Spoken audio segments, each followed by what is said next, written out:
Madame, Monsieur, bonsoir. Il est 18 h, vendredi 26 février. Bienvenue dans ce journal.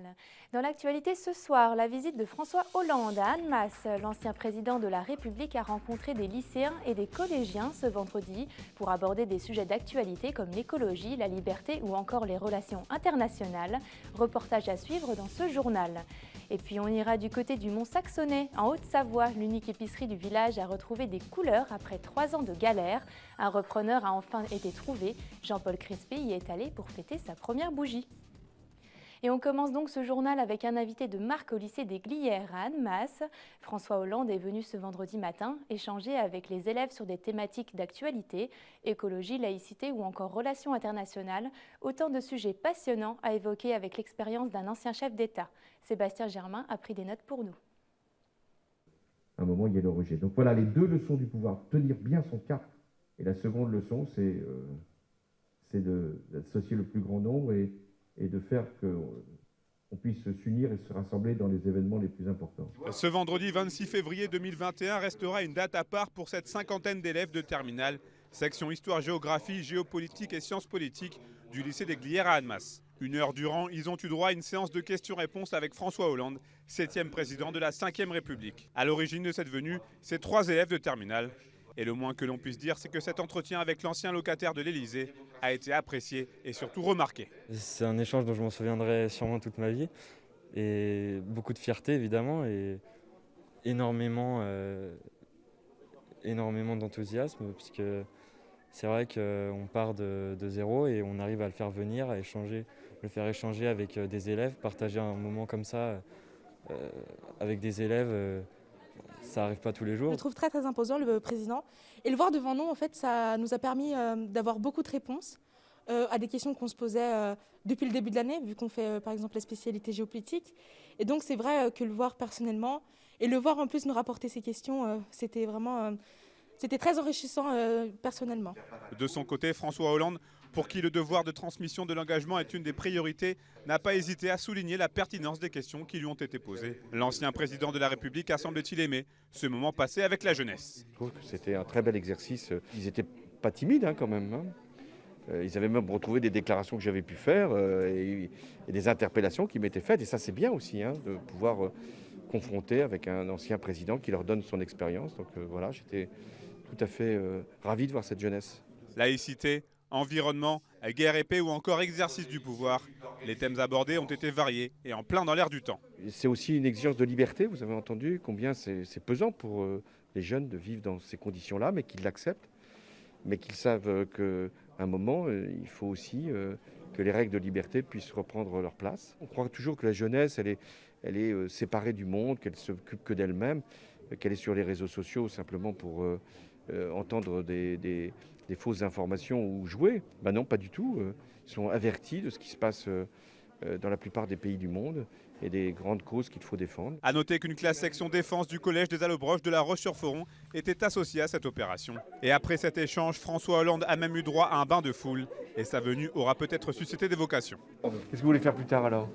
Moi, travailler dans le management sportif. D'accord. Ouais. École de commerce. Faire gagner la gauche. Et on poursuit cette page éducation avec l'adaptation des collèges face à la fermeture de leurs gymnases en Haute-Savoie. Privés de pratiques sportives en milieu fermé, de nombreux collégiens suivent leur cours de PS au grand air à la montagne. Une sortie qui joint l'utile à l'agréable. Ce matin, les élèves d'un collège de Sénaux ont découvert les joies des sorties en raquettes. Emmanuel Jo les a suivis sur les pentes du Semnoz. Ces élèves de 6e sont actuellement en plein cours d'éducation physique et sportive. Une classe in situ qui a permis à de nombreux jeunes de découvrir une autre facette de leur environnement, et ce, dans une ambiance bien plus détendue que celle du collège. Normalement, on fait du sport, on pense à faire des trucs qui t'épuisent, mais là, j'aime bien la raquette parce que ça change pas du gymnase, on reste sur la piste d'athlétisme et là, au moins, on sort et on voit le paysage. On peut voir la nature, on peut voir les montagnes et ça nous muscle un peu, ça nous dégourdit les jambes. L'air est plus pur, on sent mieux la nature. Puis, ouais, c'est mieux que dans le gymnase. Un contact avec la nature qui s'est donc concrétisé grâce à une aide du département qui s'est vu proposer ses cours de substitution après l'interdiction des pratiques sportives en milieu fermé. D'ailleurs, ces sorties sont également l'occasion d'aborder plusieurs points récurrents du programme pédagogique établi. On a travaillé aussi en amont en salle de classe sur différents thèmes autour de la montagne, de la neige, des dangers de la montagne. Un petit peu, on a sensibilisé les élèves à tout ça. Parce que voilà, donc on vient en plein air, on est content d'être là, mais effectivement derrière il y a aussi le programme qui est important et voilà, d'apporter aux élèves d'autres choses sur de la théorie un petit peu, voilà, qu'ils soient capables de connaître le milieu montagnard, d'appréhender un petit peu les risques et les dangers et de partir en sécurité. On espère qu'on pourra peut-être poursuivre ça les autres années, en tout cas renforcer ça sur notre niveau 5e, c'est l'objectif pour l'année prochaine. En complément du programme Savoir skier dispensé aux classes de 5e dans tout le département de Haute-Savoie, il s'agit donc de permettre à tous ces jeunes de connaître les bases des connaissances concernant la neige et les montagnes. Des notions qui sont vraisemblablement mieux assimilées sur le terrain. Je ne connaissais pas ce mot niveau logique. Sinon, je connaissais un petit peu le reste sur la formation de la neige, les avalanches, avec le vent destructeur. Par exemple, le DVA. En fait, c'est comme un détecteur, comme s'il y a une avalanche, j'étais sous la neige, et il y a un capteur que tu mets pour détecter la personne. Et si ça sonne, c'est que la personne elle est en bas, enfin sous la neige. Si le collège du Semnoz a donc été précurseur, les cours d'EPS en extérieur ont depuis été proposés à de nombreux établissements de notre territoire. Une initiative qui a d'ores et déjà séduit près d'une dizaine de collèges à travers la Haute-Savoie. Et toujours à Annecy, le maire appelle à ne pas relâcher la vigilance à l'arrivée des beaux jours. Le week-end dernier, certaines zones de la ville où le port du masque n'est pas obligatoire étaient fortement fréquentées. Les bords du lac, le Paquier, mais aussi les jardins de l'Europe ont connu une véritable affluence. François Astorg rappelle donc qu'il faut respecter les gestes barrières, y compris en extérieur. Évitez donc de vous regrouper. Direction le Mont Saxonnais, où les habitants de la commune fêtent un anniversaire particulier cette semaine. C'est la première bougie de l'épicerie d'Amélie. Vouée à la fermeture il y a 3 ans, l'unique épicerie du village a peiné à retrouver un repreneur. C'est finalement grâce à l'investissement de la commune qu'elle a pu être réhabilitée. Aujourd'hui, les habitants du secteur peuvent compter sur un commerce de proximité. Jean-Paul Crespi. Au Mont, sa porte était fermée depuis plus de 3 ans et sa réouverture vécue comme un soulagement. Après un long parcours du combattant et une longue année d'activité, la petite épicerie d'Amélie connaît désormais des jours heureux. Une renaissance souhaitée par la municipalité qui s'est investie pour réaménager les lieux et la farouche volonté d'une commerçante qui ne pouvait pas imaginer son village sans ce lieu de service nécessaire à la vie des habitants. C'est loin d'être un luxe, c'est une nécessité, et tout simplement pour avoir un lieu de vie supplémentaire dans le village et pour être une complémentarité avec les hôtels, les bars et les commerces qui existent déjà. Je pense qu'ils ont besoin de moi, mais j'ai besoin d'eux aussi. La commune était contente de me voir arriver, mais moi aussi, ils m'ont beaucoup aidé. Ils m'ont beaucoup aidé pour la mise en place, pour dès que je les appelle, que j'ai un besoin, ils sont là, ils disent oui tout de suite. Ça s'inscrit dans un projet, encore une fois, global. Cœur de village, redynamisation de notre cœur, requalification, réhabilitation, encore une fois dans l'esprit de dynamiser la commune. C'est essentiel aujourd'hui et peut-être encore plus aujourd'hui avec la crise sanitaire que l'on connaît. Lumineuse et aérée, l'épicerie a revitalisé le village et nécessité l'embauche de 2 salariés. Plus qu'un simple espace marchand, elle s'est transformée pour devenir un lieu de rencontre, proposant de multiples services. Les gens avaient besoin. Il y avait un réel besoin de l'épicerie en Mont-Saxonnais. Et dès le premier jour qu'on a ouvert sans faire de publicité, on a eu du monde. La curiosité peut-être, mais depuis, on a des clients réguliers. On espérait au moins 30 à 40 personnes par jour. Aujourd'hui, on est entre 100 et 150 personnes par jour. En donnant vie à ce projet, tout en lui assurant aujourd'hui sa pérennité, tous les promoteurs de l'épicerie ont démontré que leur cœur de village, tout en renforçant son identité, pouvait toujours accueillir avec succès un commerce. Au Mont-Saxonnais, l'épicerie d'Amélie est désormais une réalité, un vrai commerce de proximité, un lieu de vie et de convivialité. Et un nouvel épisode de pollution est en cours dans les zones urbaines en Pays de Savoie. À partir de ce jour, seuls les véhicules dotés d'une vignette critère de 0 à 3 peuvent circuler dans certains secteurs du centre-ville. Les autres véhicules seront réorientés vers des parkings gratuits à l'extérieur de ce périmètre. C'est le cas notamment à Chambéry, mais aussi à Annecy. Vous pourrez d'ailleurs emprunter les bus du réseau Cibra pour vous rendre au centre-ville. Les tickets seront à 1 € pour des déplacements illimités. Et enfin, un peu d'évasion pour clore ce journal. Victoria Lopez et François Pirot nous emmènent à Bonlieu, chez notre libraire BD Fugue.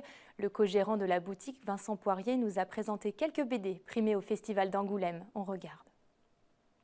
Bonjour à tous, ravi de vous retrouver pour une nouvelle chronique en compagnie de Vincent Poirier de BD Fugue. Salut Vincent. Salut Victoria. On rentre tout de suite dans le vif du sujet. Aujourd'hui, tu vas nous parler notamment de BD qui ont été primés au Festival d'Angoulême. Oui, le Festival d'Angoulême, c'est le plus grand festival de bande dessinée d'Europe, on peut même dire du monde quand il s'agit de bande dessinée telle qu'on l'entend. C'est traditionnellement fin janvier, ça n'a pas pu avoir lieu comme c'était prévu, donc il n'y a pas eu toute la fête, tout le rendez-vous, toutes les expositions telles que c'était prévu. Par contre, il y a quand même eu la remise des prix, le palmarès, et c'est pour ça que je voulais présenter déjà le prix du meilleur album, L'Accident de chasse, un album que j'avais déjà trouvé extraordinaire en lecture. Il fait plus de 400 pages, hein. C'est un gros ouvrage, comme tu as pu le constater. Aussi, ouais. Exactement. C'est tout en noir et blanc. C'est l'histoire d'un père et de son fils. C'est l'histoire d'un père aveugle qui va retrouver la garde de son fils. En fait, la mère est malheureusement décédée, les parents étaient séparés. Et le fils, Charlie, se retrouve à retourner vivre avec son père. On est dans Chicago des années 50, fin des années 50, au moment où l'histoire se passe. Et le père va expliquer à son fils qu'il est aveugle parce que quand il était plus jeune, il a eu un accident de chasse et malheureusement, à cause de ça, il ne voit plus. Le fils va grandir, il joue de la musique, il s'intéresse à beaucoup de choses. C'est un garçon extrêmement intéressant. Puis un jour, il va avoir peut-être les mauvaises fréquentations qui vont l'amener à être au mauvais endroit, au mauvais moment, dans un mauvais coup. Et il va y avoir la police qui va venir frapper à la porte. C'est à ce moment-là, le père, prenant conscience que son fils est à la dérive, qui va lui expliquer qu'en réalité, ce n'était pas un accident de chasse, que lui-même a fait de la prison. On va découvrir toute cette histoire, on va découvrir cette prison terrible, on va découvrir aussi le voisin de prison, de cellule de son père, qui était un des tueurs les plus célèbres de l'État. Et on va découvrir aussi que c'est la littérature qui a sauvé son père. Toute cette histoire, elle est incroyable à lire, et à la fin, il y a un dossier avec photos, éléments, parce que toute cette histoire est vraie. Le père, le fils et tout ce qui nous est raconté ici se sont vraiment passés. Donc voilà, ça, L'Accident de chasse, c'est une lecture absolument remarquable. C'est aux éditions Sonatine, qui n'est pas un éditeur de bande dessinée, c'est leur première bande dessinée. Et première bande dessinée, prix du meilleur album d'Angoulême, je crois qu'ils ont eu un bon instinct sur ce coup-là, mais je pense aussi que c'est pour ça qu'ils l'ont fait. Ils n'étaient pas faits, entre guillemets, pour faire de la bande dessinée, et puis ils sont tombés sur cet ouvrage-là, qui est paru d'abord aux États-Unis, et je crois qu'ils se sont dit, il faut absolument qu'on l'édite. Donc voilà, L'Accident de chasse, premier gros coup de cœur que je voulais te conseiller pour aujourd'hui. Bah, je le garde Allez, sous le bras avant que tu m'emmènes. Par contre, j'ai d'autres choses à te dans montrer. Dans la partie coup de cœur, voilà, je te suis. On va parler d'une autre BD qui a retenu ton attention ces dernières semaines. Oui, c'est un coup de cœur dans l'équipe, ça s'appelle A Fake Story. Il a été beaucoup question ces dernières années de fake news. Hein, il y a un certain Donald Trump qui a un petit peu lancé aussi cette mode-là. A Fake Story, c'est un titre qui est intéressant parce qu'on apprend peut-être un petit peu plus à se méfier de ce qu'on entend, de ce qu'on lit, de ce qu'on voit. À part le journal de la Maison Blanc, qui est un peu plus respectable, évidemment. Hein. A Fake Story, c'est en fait les débuts d'Orson Welles à la radio. Orson Welles a fait une carrière extraordinaire, qui était justifiée par un talent hors norme. Et en fait, il a fait ses premières armes à la radio, qui est encore un peu émergente. Hein. On est à la fin des années 30, cette fois-ci, aux États-Unis toujours. Et Orson Welles, notamment, théâtralisait à la radio un certain nombre de romans, jusqu'à un soir où il a fait de H.G. Wells, La guerre des mondes. Donc la guerre des mondes, c'est les extraterrestres qui viennent envahir la Terre. Et là, il y avait les bruits, il y avait les paniques, il y avait ils sont là, mon Dieu, des lumières. Et tous ceux qui ont pris l'émission en cours ont vraiment cru que c'était effectivement les extraterrestres qui étaient en train d'arriver sur Terre. Sur la couverture, on a un jeune homme avec un masque à gaz. Ça va être un petit peu le point de départ de ce polar très particulier. ce jeune homme avec ce masque à gaz va être retrouvé sur la route par un homme qui s'est garé en voiture. Il avait une balle tout près du cœur, il avait ce masque et on va découvrir une fois sorti du coma que en fait, son père, entendant l'émission, a dit il n'est pas question que ce soit les extraterrestres qui nous aient, et donc il a tué sa mère. Il a voulu tuer son fils et il s'est tué lui derrière. Donc le fils a survécu, mais dans quel état? Et puis surtout, pourquoi est-ce que effectivement tout ça était justifié? C'est d'après le roman de Douglas Burroughs, qui était un journaliste réputé, qui a raconté cette histoire, qui a lui-même mené en fait l'enquête tout du long pour essayer de comprendre ce qui s'est passé, parce qu'il y a peut-être autre chose derrière. Est-ce que ce jeune homme, vraiment son histoire est celle qu'il nous a racontée? Et puis d'ailleurs, est-ce que ce roman existe pour de vrai? Et est-ce que ce journaliste existe pour de vrai? Je trouve intéressant de jeter un œil après, si on veut poursuivre la lecture au-delà de l'ouvrage, mais en fait, même là où on croit avoir des certitudes, on s'est peut-être un peu fait avoir. Et c'est un polar remarquable, vraiment. On est vraiment dans l'univers du fake, Oui. qui est un petit peu plus fin que la première. Oui, on est moins sur un roman graphique, par contre, on est sur quelque chose de très dense en lecture, très complet. Très complet comme va l'être le prochain que je vais te présenter, qui est en fait mon chouchou de l'année 2020. Et je suis extrêmement heureux donc qu'il ait obtenu le prix du public d'Angoulême. C'est l'autre prix un petit peu indispensable, j'ai envie de dire, pour ce festival. Donc le prix du meilleur album, on l'a vu, L'Accident de chasse. Le prix du public, c'est Anaïs Nin de Léonie Bischoff. Léonie Bischoff qui est d'origine genevoise, qui nous a raconté l'histoire vraie. On est beaucoup sur histoire vraie et historique dans ce que je te présente aujourd'hui. C'est une biographie, Anaïs Nin. Elle est romancière. Elle est notamment célèbre pour les journaux qu'elle a écrits. Elle écrivait des journaux où elle relatait sa vie, une vie qu'on pourrait considérer comme un peu dissolue. Elle est mariée à Hugo depuis qu'elle a 20 ans. Il est banquier, il n'est peut-être pas tout à fait l'esprit qu'elle avait espéré. C'est un peu trop rangé comme vie avec lui, et puis elle va découvrir que finalement il y a d'autres hommes, d'autres options, notamment elle va avoir comme amant Henry Miller. Donc elle va avoir une vie effectivement, je veux dire, qui n'est pas tout à fait celle à laquelle on nous éduque.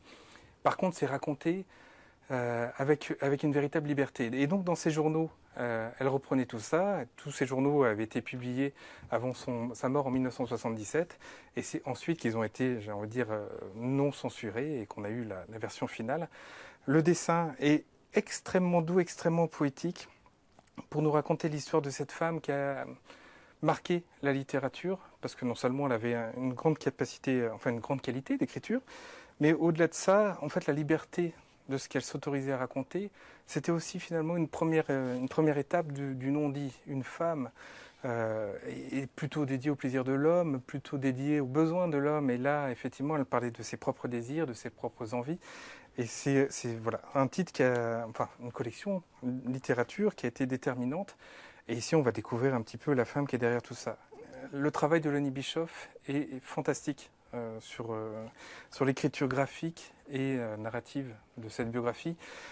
Au niveau de ce que ça déclenche, je comparerais à de la musique. Une musique d'ascenseur, ça va rien déclencher, ça va être extrêmement presque fade, mais bon, c'est là. Donc ça peut être une lecture divertissante, une lecture aux toilettes. Et puis des fois, il y a des grandes musiques qui nous bouleversent, qui nous donnent envie de pleurer, qui nous donnent des frissons, dont on n'arrive pas à se remettre. Et là, c'est Anaïs Nin de Léonie Bischoff, où il y a un cocktail d'émotions extraordinaires. Ici, alors pas forcément des éléments qu'on avait envie de vivre soi-même. Hein. Je ne dis pas qu'il faut suivre le modèle de ce que nous raconte Anaïs Nin. Par contre, en tant que spectateur, en tant que lecteur, on va vivre des choses qu'on n'avait pas forcément prévu de vivre, mais qu'on va ressentir quand même très fort. Et moi, c'est ce que j'aime effectivement dans une bonne lecture, c'est comme dans une grande musique, c'est ressentir les choses. Et donc Anaïs Nin permet ça. Merci beaucoup, Je t'en prie. pour ces nouveaux coups de cœur. Je repars bien chargée, encore une fois. Merci à vous de nous avoir suivis. À très vite sur 8 Mont Blanc. Et c'est la fin de ce journal. Merci de l'avoir suivi. Dans un instant, la météo de Thierry Paulme et un nouvel épisode de votre émission En tête à tête. Ce vendredi, rencontre avec mademoiselle Caroline, illustratrice et auteure installée à Manigot. Elle nous parle de son parcours et de ses thèmes de prédilection. L'émission est présentée par Fanette Debuisson, que vous retrouverez la semaine prochaine pour le journal de la rédaction. Quant à moi, je vous souhaite une très belle soirée et je vous dis à très vite sur 8 Mont Blanc. Prenez soin de vous.